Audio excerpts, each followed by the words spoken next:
Alors, le sujet du coronavirus, n'a pas du tout pu être abordé avec mes élèves parce qu'avant le confinement, j'étais en bac blanc, donc je faisais passer les oraux et je n'ai absolument pas pu en parler avec, la classe dont j'étais professeure principale.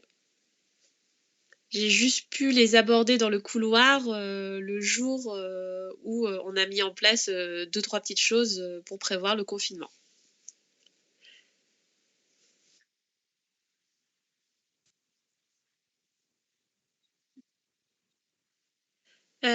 Alors dans l'établissement, pour se protéger du coronavirus, il y a eu, à la cantine, il y a eu la mise à disposition de gel hydroalcoolique pour se laver les mains et les prescriptions de gestes barrières, mais rien de plus et la veille de la fermeture des établissements, on a eu un mail, nous parlant du CNED et de la classe à la maison et donc on a supposé effectivement que les établissements allaient fermer.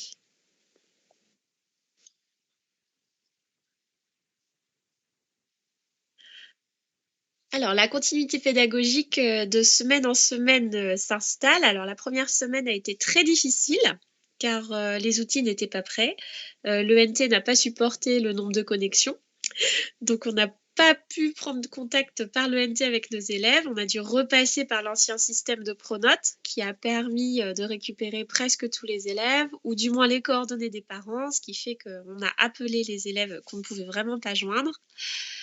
La deuxième semaine a été techniquement un peu plus intéressante, là, tous les élèves ont réussi à se connecter au moins une fois à l'ENT, mais encore avec des problèmes pour rendre les travaux parce qu'ils ne peuvent pas charger leurs travaux, donc ils sont obligés de les envoyer par d'autres biais qui ne sont pas ceux conseillés, par l'éducation nationale, bien sûr.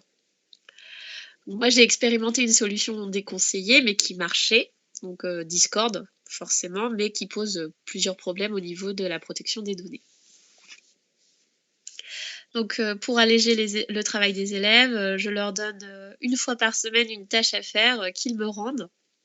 Parce que sinon, ça leur fait beaucoup, beaucoup trop de choses à travailler et ça les stresse encore plus.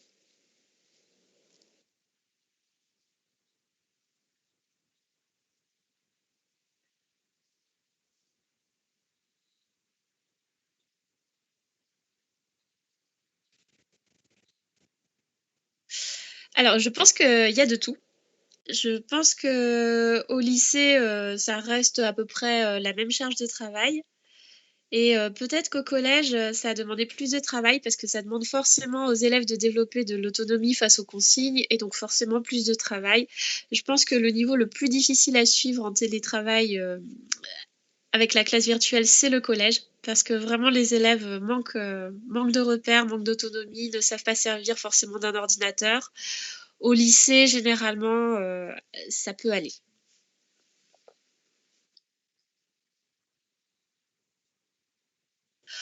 Bah, pour moi, si le ministère prend ses responsabilités et qu'il instaure un contrôle continu, je ne suis pas inquiète. En revanche, s'il entend, maintenir, des épreuves, des E3C plus le bac, là oui, je suis plus inquiète parce que les inégalités, entre les élèves vont forcément, se voir et les élèves, qui n'auront pas pu bénéficier de moyens, pour, réviser, pour travailler et suivre les cours vont être forcément pénalisés.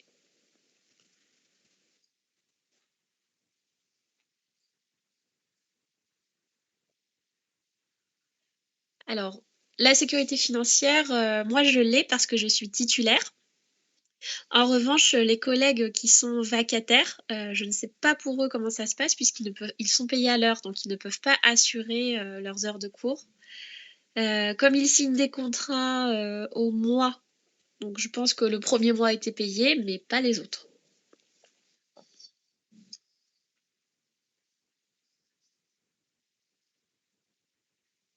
Alors la situation, décuple les heures de travail effectivement puisque la correction numérique est très longue. On n'a pas d'outils pour annoter les copies de manière numérique, donc il faut qu'on trouve des moyens. Donc soit on imprime, on corrige, on rescanne et on transmet, ce qui prend énormément de temps, ou on essaye de se servir des outils de l'ENT, mais on ne peut toujours pas mettre de commentaires sur la copie. On les met forcément à côté, ce qui fait que c'est pas des corrections forcément très satisfaisantes et moi j'ai doublé mon temps de correction.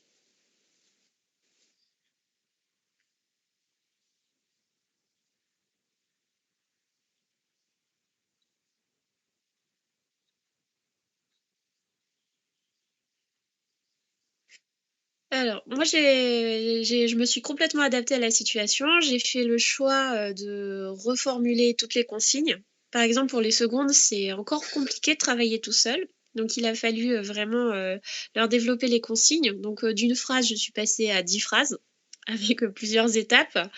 Des ressources en plus parce qu'on ne peut pas leur apporter, le savoir comme en classe, en fonction de leurs besoins.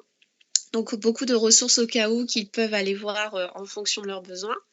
Et pour les premières, j'ai fait le choix d'arrêter les textes de lecture linéaire à préparer pour l'oral et de leur proposer d'autres activités, toujours sur les mêmes textes, mais qui ne compteront plus dans la préparation à l'oral, afin de ne pas renforcer les inégalités.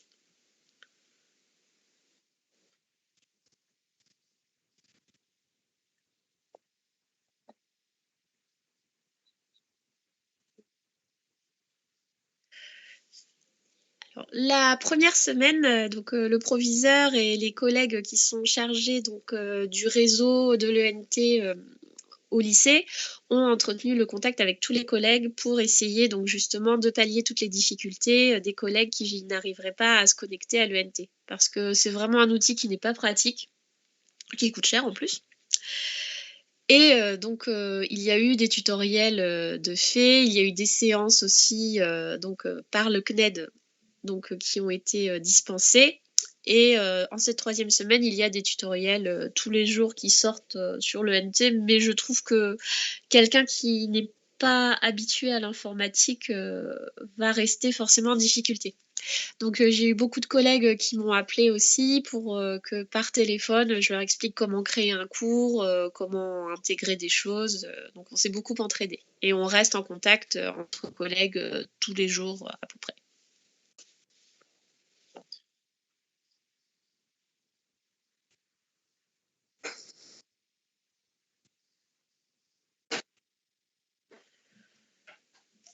Alors, pour ce qui est de décrocher le bac, si les élèves ont travaillé toute l'année et qu'on met en place le contrôle continu, je ne pense pas que ce sera plus difficile.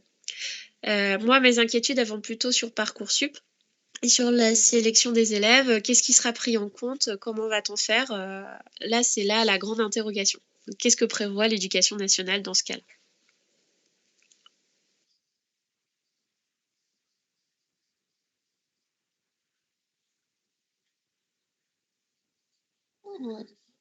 Euh, Peut-être que moi j'ai mon point de vue aussi en tant que parent. Donc c'est assez difficile en même temps. Donc pour les parents qui exercent le télétravail et qui doivent en plus suivre la scolarité de leur enfant, ça nous met dans des situations quand même assez difficiles parce que on doit forcément essayer de suivre au mieux la scolarité de notre enfant pour ne pas qu'il décroche, sans pour autant le surcharger non plus. Et à côté de ça, donc assurer notre tâche. Donc ça fait des journées qui sont assez longues et finalement le confinement, ça peut être assez fatigant, paradoxalement. Donc il faut vraiment bien s'organiser sur la semaine pour se réserver des temps de repos.